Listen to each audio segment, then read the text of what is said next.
కనిక దుకాణం ముందు ఒక చిన్న కెమెరా ఏర్పాటు చేసింది. తద్వారా ఇన్స్పెక్టర్ యొక్క ప్రతి కార్యం రికార్డవుతుంది మరియు వారికి బలమైన సాక్ష్యాలుంటాయి. సుమారు 2 గంటల తర్వాత ఇన్స్పెక్టర్ ఆదిత్యరంజన్ తన మోటార్ సైకిల్తో వచ్చాడు. దిగగానే దుకాణదారుతో చెప్పాడు, చికెన్ ప్యాక్ చేసి పెట్టావా లేదా?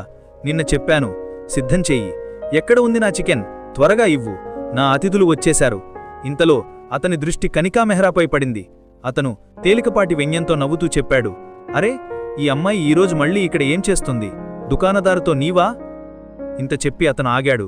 తర్వాత చెప్పాడు, అయినా ఈ దుకాణదారుడు నీకెవరు? నువ్వు ఈరోజు మళ్ళీ ఇక్కడ కూర్చి ఉన్నావు కాబట్టి.